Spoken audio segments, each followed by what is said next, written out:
Улсын их хурлын хамгийн газрын хэвлэл мэдээлэл олон нийтэд харилцах хэлцээс бэлтгэн үргэдэг Улсын их хурл энэ 7 хоног тойм нэвтрүүлэг эхэлж байна. Өнөөдрийн дугаараар 10 дугаар сарын 2-ноос 5-ны өдрүүдэд болсон үйл явдлыг тоомлон хүргье. Улсын их хурлын 2017 оны намрын ээлжид чуулган үйл ажиллагаагаа эхэллээ. Монгол Улсын ерөнхий сайдаар ухнаагийн хүрэлцэхүйг томиллоо. 2017 оны төсвийн тухай хуульд өөрчлөлт оруулах тухай нийгмийн даатгалын сангийн 2017 оны төсвийн тухай хууль өөрчлөлт оруулах тухай хуулийн төслийг хэлэлцэж эхэллээ.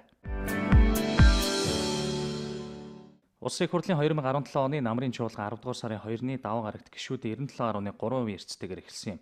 Чуулганы нээлттэд Монгол Улсын ерөнхийлөгч, үндсэн хуулийн цэцгийн дарга, улсын дээд шүүхийн ерөнхий шүүгч, улсын ерөнхий прокурор, улсын их хурлаас удирдлагын томилдог болон ажлаа тайлагнадаг төрийн байгууллагуудын дарга нар Монгол улсад суугаа гадаад орнуудын дипломат төлөөлөгчдийн газрын тэргүүн олон улсын байгууллагын төлөөллөд оролцлоо. Улсын их хурлын 2017 оны намрын ээлжид чуулганыг нээж улсын их хурлын даргын хулд үг хэлсэн юм. Парламентын бүрийн эрхийн үлдэж буй хугацааг улс төржилтөөс үүдэлтэй элдв дайвар асуудал тойрон бужигнаж өнгөрөөмөөргүй байна. Тиймээс төрийн бодлого, хууль боловсруулах, үндсэн ажилдаа иргэд сонгогчдын итгэлийг биелүүлэх гол зорилттой анхаарлаа төвлөрүүлэх ёстой гэдгийг эрхэм төрийн түшээд та бүхэнд хандаж хэлхийг хүсэж байна. Төсвийн бодлогыг эмхлэн зэгцэлж, төсвийн гүйцэтгэл, түүнд тавих хяналтыг сайжруулж, олон улсын валютын сангийн хөтөлбөрийг хэрэгжүүлснээр улс орны эдийн засгийн үзүүлэлтүүд сайжирч эхэлж байна. Олон улсын валютын сангийн ажлын хэсэг хөтөлбөрийн хэрэгжилтийн эхний шатанд үнэлгээ хийгээд тавьсан зорилтууд бүрэн биелэж байна гэж үзсэн байна. Давж биелсэн орлогын тал орчим хувиар хуримтлал үүсгэж буй нь зээдлэгийн хэмжээ бууруулан өрийн өсөлтийг хязгаарлах боломж бүрдүүлж байна гэж тэд дүгнсэн байна. Эхний хагас жилийн байдлаар эдийн засгийн өсөлт 5.3% хүрлээ. Цаашид өсөлт нэмэгдэж, инфляц дунд хугацаанд зорилтод 8% орчимд тогтворжих төлөвтэй байна. Үүнийг үндэслэн Монгол банкны мөнгөний бодлогын зөвлөл бодлогын хүүг 12% хэвээр хадгалахаар шийдвэрлэжээ. Эдгээр нь гадаад дотоод орчноос Монголын эдийн засаг санхүүгийн байдалд өгч байгаа бодит үнэлгээ дүгнэлт юм а. Улсын их хурл 2018 оны улсын төсөв мөнгөний бодлогыг батлахдаа өнгөрсөн хугацаанд авч хэрэгжүүлсэн төсөв мөнгөний бодлогоод тогтвортой хадгалж, олон улсын валютын сантай хамтран хэрэгжүүлж байгаа өргөтгсөн санхүүжилтийн хөтөлбөрийг тууштай дэмжих болно. Хэм гишүүдээ. Улсын их хурлын ээлжид бус чуулганаар засгийн газар огцорсон ч улсын их хурл дахь олонх буюу эрх баригч намаас сонгуулийн үеэр иргэдэд өгсөн амлалт, дэвшүүлсэн бодлого хөтөлбөр хэвээр байгаа. Шинээр бүрдэх засгийн газар төрийн бодлогын залгам чанарыг хадгалж, улсын их хурлаас баталсан засгийн газрын үйл ажиллагааны хөтөлбөр эдийн засгийг сэргээх хөтөлбөр тусгагдсан зорилтыг хэрэгжүүлж ажиллах ёстой. Ерөнхий сайд засгийн газар солигдсноор төрөөс авч хэрэгжүүлж байгаа бодлогын орчин ойлгомжгүй тодорхойгүй болох төрийн байгууллагуудын сахилга хариуцлага суларч аж ахуй нэгж иргэдийг чирэгдүүлэх явдал хэрхэвч байж таарахгүй. Зарим нааштай өөрчлөлт гарч байгаа ч шинэ засгийн газрын өмнө хүндрэл бэрхшээлтэй асуудлууд сорилт шалгуур чамгүй байна. Өрийн хэмжээ нэмгэрэх болоогүй, тийм боломж хараахан бүрдээгүй байгаа. 2017 оны 8 дугаар сарын байдлаар засгийн газрын гадаад дотоод өр зээлгийн өнөөгийн үн цэнээр тооцсон үлдэгдэл нь 19.8 их нийт төгрөг буюу дотоодын нийт бүтээгдэхүүний 73.8%-тай тэнцэж байна. Он гараад Чингис дэм сан бондын зээлийн эхний төлбөр гэрээний дагуу хийгдэж эхлэх ёстой байгаа. Энэ бол шинээр байгуулагдах засгийн газрын төдийгүй Монгол улсын өмнө тавигдж байгаа томоохон сорилт юм а. Бондын төлбөрийг төлөхдөө гадаад зах зээлээс их усүр татаж, дахин санхүүжүүлэх аргаар удаан явахгүй нь ойлгомжтой юм а. Тиймээс засгийн газрын өрийн удирдлагын стратеги бүтцийг шинээр тодорхойлж, өрийн үйлчилгээний төлөвлөгөөг шинжлэх, эдийн засгийг сэргээх хөтөлбөрт тусгагдсан томоохон төсөл хөтөлбөрүүдэд хэрэгжүүлж, хуримтлал үүсгэн, бий болгосон хуримтлалаар өрийн төлбөрийн асуудлыг шийдвэрлэдэг болоход анхаарах учиртай. Мөн эдийн засгийн бүтцийг төрөлжүүлэх, түүхэн эдийн үнээс хэд хамааралт, эмзэг байдлыг бууруулах бодлого ерөнхий сайд хэн байхаас түүгээр зогсохгүй эрх барьж байгаа улс төрийн хүчин өөрчлөгдсөн эсгээс үл хамаарч тогтвортой, тууштай хэрэгжиж байвал зохино. Бид тэтгэр тэтгэн цалинг үе шаттай нэмэгдүүлэх, тэр дундаа багш, эмч, эмнэлгийн ажилтны ажлын ачаалал, ур чадвар, мэрэгжил, ажлын үр дүн, ажилласан жилээс хамаарсан цалин хөлс урамшууллын тогтолцоог бий болгох зорилтыг дэвшүүлэн тавьсан. Энэ зорилтыг хэрэгжүүлэх талаар авч байгаа арга хэмжээ, ямар хугацаанд, ямар төвшөнд хүргэх талаарх бодлогоо иргэд олон түмэнд ойлгомжтой тодорхой мэдээлэх, санал бодлыг нь сонсох шаардлагатай байна. Улмаар улс орны санхүүгийн болцоонд тулгуурлан багш, эмч, эмнэлгийн ажилтнуудын цалинг шат дараатай нэмэх асуудлыг шийдвэрлэх нь зүйтэй. Энэ намрын чуулганаар нийслэлийн эрх зүйн байдлын тухай хуулийг шинжилэн батлахаар төлөвлөж байгаа. Хүн амын хэт төвлөрлийг сааруулах зорилгоор нийслэлийг үйлдвэрлэлийн тусгай бүс дагуулхот дэд төвөттэй болгож суурьшлийн шин бүсэд шилжин байрших аж ахуй нэгж иргэнийг дэмжих татварын бодлогыг хуульчилна. Агаар цэвэршүүлэгч болон эрчим хүчний хэмнэлттэй халаагч төхөөрөмжийг гайлын болон нэмэгдсэн өртгийн албан татвараас чөлөөлөх чиглэлийг баримтлана. Оршин сууж буй орчноо тохижуулсан, мод бут тарьсан, нийслэлд тулгамдсан асуудлыг шийдвэрлэхэд хувь нэмрээ оруулсан иргэнийг урамшуулах эрх зүйн орчныг бүрдүүлнэ. Хэрхэн гişүүдээ амлсан амлалт төлөвлөсөн ажил ихч хугацаа бага байна. Эвийг эрхэмлэж, эрх ашигын ирэмбэ санаж, иргэдийнхээ хүлээлгсэн итгэлийг зүтгэлээр хариулахын төлөө чин сэтгэл, бат журмыг барьж ажиллацгаая.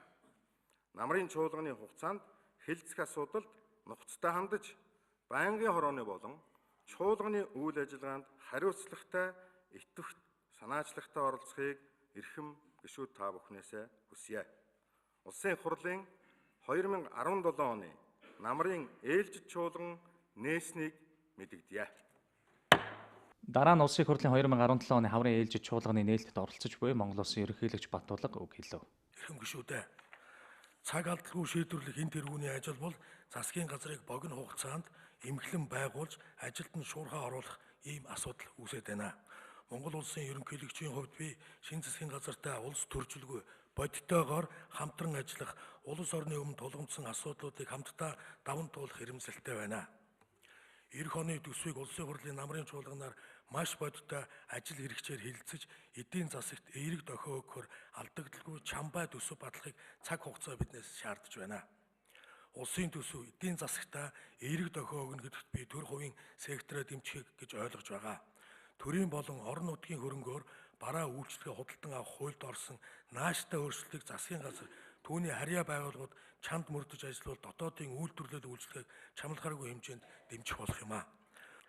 Монгол Улсын ерөнхийлөгчийн зүгээс хуулийн салбарт шударга ёс алдагдан улс төржил хэрэг сэтэрснийг болиулах, шударга ёсыг сэргээн тогтоохын төлөө онцгой анхаарч хатуу тэмцэх болно гэдгийг энэ эндэр дээрээс бас анхааруулж байна. Ард түмний захиалга нийгмийн шаардлагыг биелүүлэх гэж би сонгогдсон. Энэ үүргээ биелүүлэхийн төлөө бүхнийг хийх болно. Эрхэм гишүүдээ, монголчуудаа, айсуу хахир улирал, санхүүгийн хомсдолтой төлөв байдал та бидэнд харилцсан ойлголцож, хамтран ажиллах замаар бэрхшээлийг даван туулахыг тулгаж байна. Улс төрчлөлтийг таягдан хайж, нийтийн эрх ашигын төлөө шаргуу, шуурхай ажиллах шийдлүүдийг цаг тухайд нь оновчтой гаргаж чадахгүй бол нийгмээрээ нийтээрээ хохирон үлдэх хатуу нөхцөл бидэнд тулгараад байгааг хөмбөр ухамсарлаж, эв эийг эрхэмлэн нийт нэгэн хүчийг нийлүүлэн зүтгэхийг та бүхнээс уриалж байна. 2017 оны 10 дугаар сарын 4-ний өдрийн чуулганы нэгдсэн хуралдаанаар Монгол Улсын ерөнхий сайдыг томилох тухай асуудлыг хэлэлцлээ. Эхлээд Монгол Улсын ерөнхийлөгч Баттулга Монгол Улсын ерөнхий сайдыг томилуулах тухай саналаа чуулганы нэгдсэн хуралдаанд танилцуулсан юм. Тэрээр Монгол Улсын ерөнхий сайдын албан тушаалд хууль, шударга ёсыг дээдэлж, нийтийн эрх ашигын төлөө шуурхай шийдэмгий байж улс орны өмнө тулгамдсан олон асуудлуудыг хамтдаа даван туулахын төлөө бодиттой хамтран ажиллаж чадна гэдэгт миний бие итгэж байна. Хунагийн хөрсхийг Монгол Улсын ерөнхий сайдаар томилох асуудлыг хилцэн шийдвэрлэж өгөхийг та бүхнээс хичээнгүйлэн хүсье. Монгол Улсын ерөнхий сайдад нэр дэвшигч Ухнагийн хүрэлц бүхэн 1968 онд төрсөн. Эхнэр 2 хүүхдийн хамт амьдардаг. 1975-аас 1985 онд нийслэлийн 10 жилийн 2 дугаар дунд сургууль, 1985-аас 1989 онд Батлан хамгаалахын их сургууль, 1992-оос 1994 онд Төрийн захиргаа удирдлагын хөгжлийн институт, 2000-аас 2003 онд Моисийн хууль зүйн сургуулийг тус төгссөн. Улс төр судлаач, эрх зүйч мэргэжилтэй. Тэрээр 1989-өөс 1990 онд Ардын армийн 152 дугаар ангид улс төрийн орлогч, 1991-ээс 1994 онд Монгол Ардын намын төв хороонд улс төрийн ажилтан, 1994-өөс 2000 онд улсын хурал дахь Монгол Ардын намын бүлгийн ажлын албан зөвлөх, Монгол Ардын намын залуучуудын хөгжил төвийн ерхий захирал. 2000-аас 2008 онд улсын хурлын гишүүн, 2004-өөс 2006 онд засгийн газрын гишүүн, онцгой байдлын асуудал эрхэлсэн сайд, 2006-аас 2008 онд засгийн газрын гишүүн, мэргэжлийн хяналтын асуудал эрхэлсэн сайд, 2008-аас 2012 онд Монгол Ардын намын ерхий нарийн бичгийн дарга, 2012 онд улсын хурлын гишүүн, 2016 оноос засгийн газрын гишүүн Монгол улсын шадар сайд, 2017 оны 9-р сараас шадар сайдын үүрэг гүйцэтгэгчээр тус ажиллаж байсан. Монгол Ардын намын баг хурлын гишүүн, Монгол Ардын намын удирдах зөвлөлийн гишүүн, Монголын зүүнний өвчний холбооны ерөнхийлөгчийн сонгуультай Ардын армийн бэлтгэл хурандаа цолтой. Дараа нь Монгол Улсын ерхий сайдыг томилох тухай асуудлыг хэлэлцэж шийдвэрлэсэн талаарх Улсын хурлын төрийн байгуулалтын байнгын орооны санал дүгнэлтийг тус байнгын орооны дарга инх бол танилцуулсны дараагаар гишүүд нэр дэвшигчээс асуулт асууж хариулт авсан юм. Хувийн сургуулиудын хувьсах зардалчин 17 тэрбум төгрөг. Дээрээс нь 36 сарын цалин гэд одоо бас 3 жилийн цалин гэсэн үг шүү дээ. Ингээд авдаг энэ зүйлийг тэтгэврээсээ гадна нэмэгдүүлж авдаг энэ зүйлийг нийлүүлэх юм бол багш нарын цалинг сая 340-оор нэмэгдүүлэх боломж байна гэж би танд хэлсэн байгаа. Тэгээд та энийг судалсан уу? Ер нь энэ багш нарын цалин нэмэх үү? Би урд нь төрийн байгуулалтын байнгын хороонд хэлсэн. Эх хонд багш нарын цалин нэмэх боломжгүй. Цалин нэмэгдүүлэх асуудлыг бид эдийн засгийн боломжтой уялдуулаад 2019 оноос эхлэн шат дараатайгаар шийдэх зүйтэй гэж бодож байна. Зөвхөн багш гэлтгүй бүх төрлийн албан хаагчдад энэ бас амралтай. Эмч, цагдаа, онцгой байдлын албан хаагч, төрийн үйлчлэгээ зархаа гэд бүгдийг нь одоо хамруулж үзэх зайлшгүй шаардлага байна гэж үзэж байна. Ажлаа эренбэлэх юм бол нэг номерт энэ Улаанбаатар хотын төвс эрхлэх байгууламжийг барих зайлшгүй шаардлага гарчаад байгаа. Энэ тал дээр та ямар одоо бодлого барьж ажиллах вэ гэсэн ийм нэг асуулт байгаа. За энэ Улаанбаатар хотын цэвэрлэх байгууламжийн асуудал. Энэ үнэхээр одоо сэтгэл зовоосон асуудал. Энэ асуудлыг шийднэ. Ер нь Монгол орн өөрөө бие даасан эдийн засгийн одоо чадварыг бий болгосон ийм бодлого хэрэгжүүлэх одоо боломж байгаа юугүй юу? Монгол улсын эдийн засаг олон тулгуур эдийн засаг байх ёстой гэж би үздэг хүний нэг. Бид нар ганцхан уул уурхайн салбарт шүтэж ирсний маань харгаа сүүлийн хэдэн жил гарсан. Дэлхийн зах зээл дээр уул уурхайн салбарын гаргаж байгаа түүхийн эдийн үн өсгөөр бидний амьдрал сайжирдаг, унахаар үгүрдэг. Тийм учраас үнийг нөхдөг эдийн засагтай байх ёстой. Тэр нь бол олон тулгуурт эдийн засаг. Түүний нэг нь бол би хөдөө аж ахуй, газар тариалан, мал аж ахуй, үндэсний үйлдвэрлэл гэж бодож байгаа. За Монгол улсын төсвийг одоо тодорхой хэмжээнд бүрдүүлж байгаа хувийн ишлийг дарамталдаг, айлгадаг биш. Тэрэнд тусалдаг, зөвлөдөг ийм одоо засгийн газрын эхлэлийг тавиасаа гэж би хувьсаа хүсэж байна.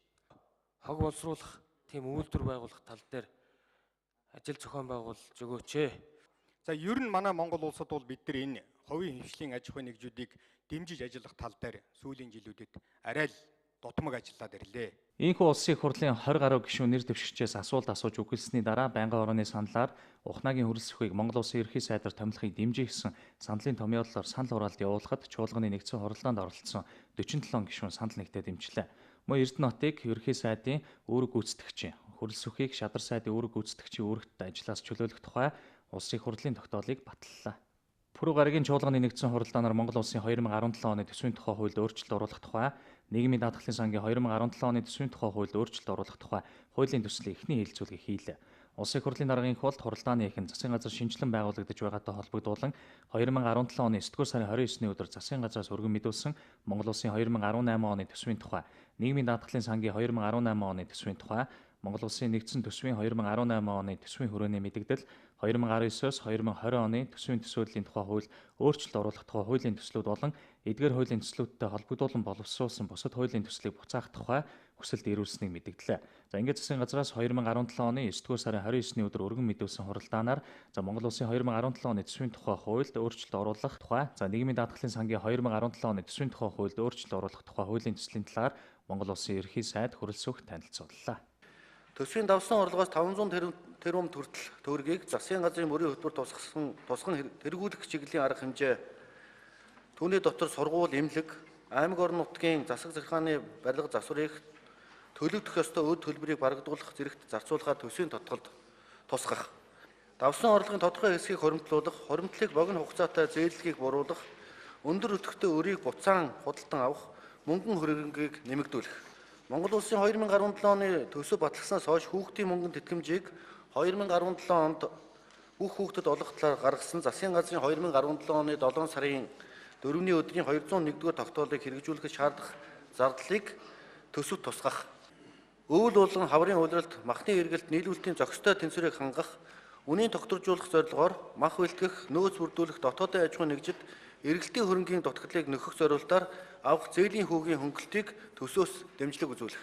Хүн амын өсөн нэмэгдэж буй хэрэгцээг хангах, эрүүл мэндийн даатгалын хүртээмжийг нэмэгдүүлэх, иргэдэд эрүүл мэндийн тусламж үйлчлэгээ авахд учирдаг санхүүгийн дарамтыг бууруулах зорилгоор өндөр өртөгтэй эрүүл мэндийн мэс заслын тусламж үйлчлэгээний санхүүжилт, элэг утан Монгол хөтөлбөрийн хүрээнд элэгний С вирусын идэвхжил тодорхойлох шинжилгээний зардал болон шинээр ашиглалтанд орох үйл ажиллагаа нь өргөжиж буй тусламж үйлчлэгээний санхүүжилтийг нэмэх. Төсвийн зарцуулалтын үр ашигтай байдлыг хангах зарчимд нийцүүлэн төсвийн 2017 оны хүлээгдэж байгаа гүйцэтгэл салбарын яамдаас бодлого хөтөлбөрөөр хэрэгжүүлэх хэрэгцээ шаардлага байгааг харгалзан төсвийн ерөнхийлөгчийн цагч нарын батлагдсан төсөвт зарим зохицуулалтын шинжтэй өөрчлөлтүүдийг төсвийн тодголд тусган хэрэгжүүлэх. Ерөнхий сайдын танилцуулгатай холбогдуулан хурлаанд оролцож буй гишүүд асуулт асууж хариулт авсан юм. Хүүхдийн мөнгийг одоо бүгдэнд нь 100% өгөхгүй хичээд яг сонгуулах дээр өгч болдог валютын сангийн тохиролцоо гэж байхгүй. Тийм учраас энэ давсан орлого дээрээс тодорхой хэмжээгээр энэ өнөөдөр багш нарын цалин нэмэх, эмчнэрийн цалин нэмэх энэ асуудал дээр хэдэн төгрөгийн төсөв суулгасан бэ? Хэдэн өөр нэмэхээр шийдвэрлэж байгаа вэ? Төсвийн орлогыг 900 орчим тэрбум төгрөгөөр давхаар валютын сан болон засгийн газар тооцоолсон.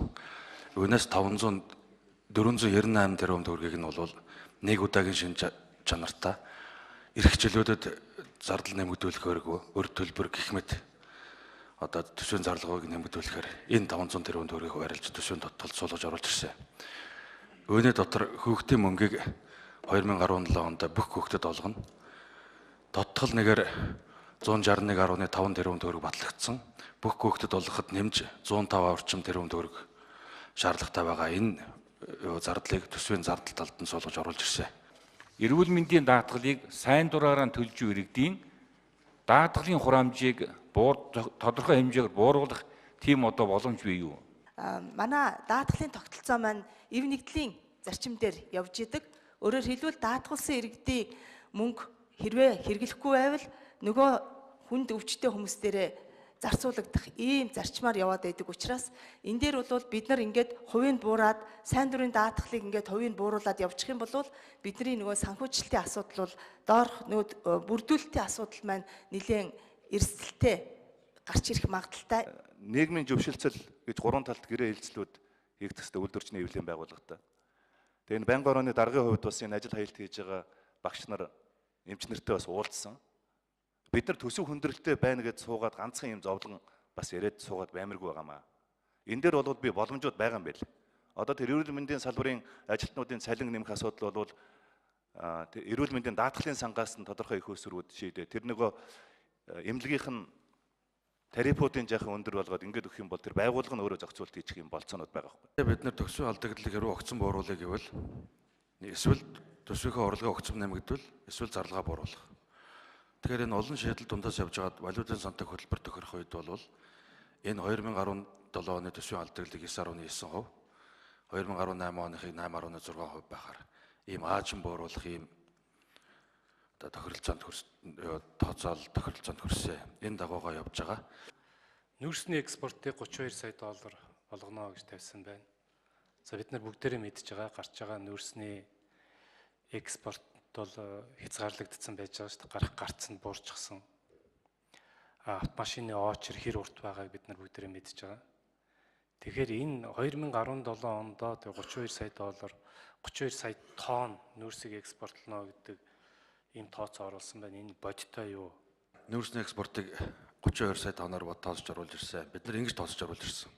Эхний хагас жилийн байдлаар 19.8 сая тонн орсон. Хоёрдугаар хагастай бол 12 орчим сая тонныг экспортлох бололцоотой гэж тооцож байгаа. улс төрийн тодорхой шалтгаанаар гүндрэл үүсэж байгааг ойлгож байгаа. Гэхдээ засгийн газар бол хагас жилдээ 20 саяг экспортлж чадж байгаа юм чи 12 саяг бол учраа болоод хийх л учиртай гэж бодож байгаа. Ийхүү үдээс өмнөх чуулганы хуралдаанаар хуулийн төслийн танилцуулгатай холбогдуулан засгийн газрын гишүүний үүрэг гүйцэтгэгчид улсын их хурлын гишүүдийн асуултад хариулт тайлбар өгсөн. Харин үдээс хойш хуралдаанаар хилцэж байгаа асуудалтай холбогдуулан дараах улсын их хурлын гишүүд санал хэлж байр сууриа илэрхийллээ. Монгол хүнийг хөдөлмөртэй, ажилтай, эрүүл, боловсролтой байх гэдэг бол бидний Монгол орны үндсэн нөхцөл шүү. Иргэн баян бол улс баян, өрх баян бол улс баян, за иргэн чадaltaй бол улс чадaltaй гэсэн ийм нэг логикээр хэдүүлээд цаашаа ажилламаар. Тэгээ энэ үднээсээ бол бас энэ багш нарын цалинг, за дээрэс нь ер нь бол боловсрол, эрүүл мэндийн тал дээр эдгээр энэ ажилчдын цалинг бол бас нэмээд явах нь зүйтэй гэдгийг бол дараагийнхан энэ засгийн газарт бол бас хэлхийг хүсэж байна. Ажлын үзүүлэлт чанар эмчит жалгаа байхгүй, багшид жалгаа байхгүй. Тэр дундаа бидний эмнэлгийн тусламж үйлчилгээний тухай хуулийг өнгөрсөн парламентаар баталсан. Энд бол эмнэлгийн удирдлагуудад эрх мэдлийг нөгөж байгаа. Хэн сайн ажиллаж байгаа юм? Хэн олон нийтийн таашаалд нийцсэн гомдол чирэгдэлгүй ийм эмчилгээ, ийм багшийн ажлыг хийж байгаа юм. Тэр хүндэн цалин мөнгөний нэмэх тийм боломжийг бид өнөөдөр нээж өгөх ёстой. Ер нь сайжруулж чадахгүй бол өөрчлөлт хэрэггүй гэсэн үг байдаг шүү дээ. Төсөв тодтголыг хэрэг байна уу? Би байхгүй гэж бодож байна. 4 сар тодтгол хийсэн, сайжруулж чадаагүй. Одоо чадахгүй. Тэгвэл тодтгол хийхэ болчих. Юу ч хийхгүй байх гэдэг чинь бас бодлого шүү дээ. Тийм ээ? Гэж бодож байна. Хэрвээ сайжруулъя гэвэл зүйл заалт нэг үрээр нь зардал нэг үрээр нь авч үзвэл асуудал байна. Ярьж болно. Ийхүү Монгол Улсын 2017 оны төсвийн тухай хуульд өөрчлөлт оруулах тухай, нийгмийн даатгалын сангийн 2017 оны төсвийн тухай хуульд өөрчлөлт оруулах тухай хуулийн төслийн эхний хэлэлцүүлгийг хийж, 2 дугаар хэлэлцүүлэгт бэлтгүүлэхээр бүх байнгын ороо, төсвийн зарлагын хяналтын дэд хороо улсыг хурлдах намгийн бүлгүүдүүд шилжүүллээ. Монгол Улсын их хурлын даргын их бол чинээр томилогдсон Монгол Улсын ерөнхий сайд хүрэл сэхвийг хүлээн авч уулзсан ажлын амжилт хүсч баяр хүргэлээ. Энэ үеэрээ тэрээр таныг Улсын их хурлын гишүүд 100% саналаар Монгол Улсын 30 дахь ерөнхий сайдаар томиллоо.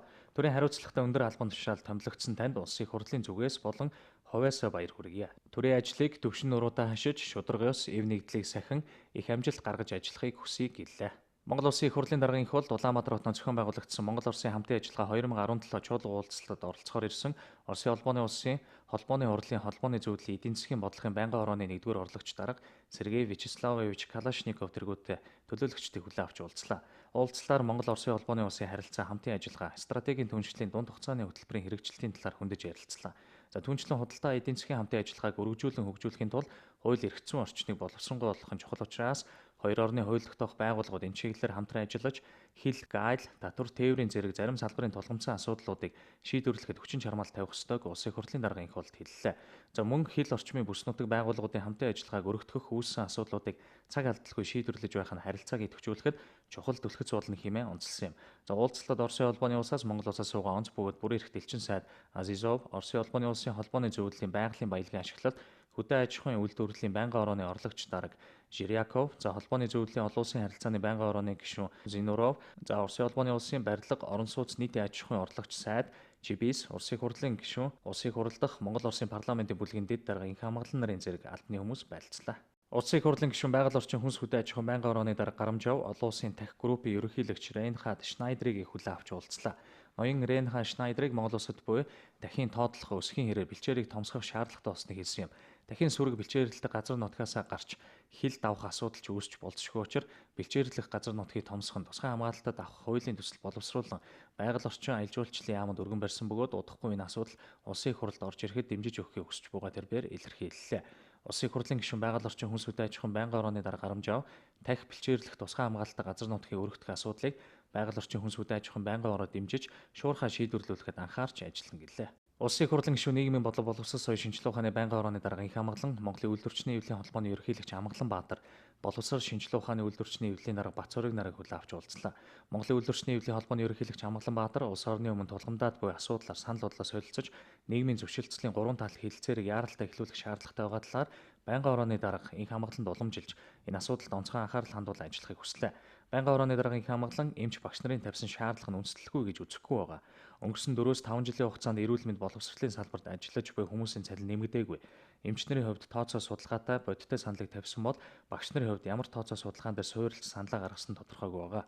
За хөдөлмөр нийгмийн хамгааллын боловсрол соёл шинжилгээ ухаан спортын эрүүл мэндийн яамдууд хамтран салбарын албан хаагчдын авч буй цалингийн зээлийн хүүг бууруулах чиглэлээр төрийн банк болон бусад арилжааны банкудтай хэлэлцээрс дурсан. Манай байнгын орооноос мөн тогтоол гаргасан байдаг. За энэ тогтоол багш нарын цалин ажлын үр дүнгээс хамаарч олгодог байх шинэ тогтолцоонд оруулъя гэдгийг тодорхой тусгасан. За салбарын яамны удирдлагууд ажил аял зарласан багш нарын төлөөлөлтөд уулзаж тулгамдж буй асуудлыг хилцсэн гэж ойлгож байгаа. Цаашдаа багш нарын цалингийн тогтолцоо ямар байх вэ гэдэг дээр улсын хэмжээнд хилцүүлэг зохион байгуулж байгааг сонссон. Энэ хилцүүлгээс гарсан саналыг 10 дугаар сарын 10 гэхэд салбарын яам нэгтгэнэ. Эх 7 хоног шинэ засгийн газар байгуулагдсанаар үүсвэд буй нөхцөл байдлыг шийдвэрлэх боломж бололцоо бий болно гэж бодож байна гэлээ. За энэ үеэр нийгмийн зөвшөлтслийн 3 талд хилцээрийг шинээр байгуулах асуудал анхаарал хандуулахаас гадна харилцан зөвшөлтсөд ойр төт хамтран ажиллах нь чухал гэдэгт оролцогчид санал нэгтэй байгаагаа илэрхийллээ. Улсын их хурлын гишүүн Бацаандан бүгд найрамдах социалист Вьетнам улсаас Монгол улсад суугаа онц бөгөөд бүр ирэх дэлчин сайд эрхэмсэг хатагтай Дуан Ти Хонгийг хүлээн авч уулзсан хоёр улсын бизнес худалдааны эргэлтийн талаар санал солилцлоо. Улсын их хурлын гишүүн Монгол-Унгарын парламентын бүлгийн дарга Бацаандан Унгар улсаас Монгол улсаас суугаа онц бөгөөд бүр ирэх дэлчин сайд Галашвай Михай Матиаш биокомбинат төрийн өмчт аж ахуйн тооцоод үйлдвэрийн газрын захирал Онлбаатар нартай уулзаж олон жил яригдж байгаа биокомбинат төрийн өмчт аж ахуйн тооцоод үйлдвэрийн газрын өргөтгөлийн асуудлыг хэрхэн шийдвэрлэх талаар санал солилцлоо. Унгар улсын засгийн газрын боцлогтой тусламжийн хүрээнд 1973 онд биокомбинатыг барьж ашиглалтанд оруулсан байдаг. Тэр цагаас хойш өнөөдрийг хүртэл тус үйлдвэрт технологийн шинжилэл хийдэггүй юм байна. За дээрх асуудлыг шийдэх хүрээнд Унгарын тал манай улсад 25 сая $, хүүг үзэл олохоор олж Монголын талаас техник эдийн засгийн үндэслэлийг боловсруулах үүргийг хүлээсэн ч 2015 оноос хойш өнөө хүртэл дөрвтэй ажлууд хийгдээгүй. Биокомбинатын захирал Онлбаатар хэллээ. Улсын хурлын гишүүн Бацаандан Монгол улсад нэн чухал энэ төслийг урагшлуулах хүрээнд ямар ажлууд хийгдэхэр байгааг тодруулж ойрын хугацаанд тусгай төслийн нэгж байгуулах шаардлагатайг онцлолоо. Улсын хурл болон улсын хурлын тамгын газрын албан ёсны мэдээллийг олон улсын парламентын холбоонд бүртгэлтэй улсын хурлын албан ёсны цахим хуудас болох парламент цэг аймын хаягаар авахаас гадна парламент аймын Facebook хуудас, улсын хурл нэртэй Instagram, Twitter, YouTube хаягуудаар хүлээн авч үзэх боломжтой. Улсын хурлын тамгын газрын хэвлэл мэдээлэл олон нийтэд харилцах хилцээс бэлтгэн өргөдөг. Улсын хурл энэ 7 хоног тайм нэвтрүүлгийн удаагийн дугаар өөгөр өндөрлөж байна. Анхаарал хандуулан үзсэн үзэгч танд баярлалаа.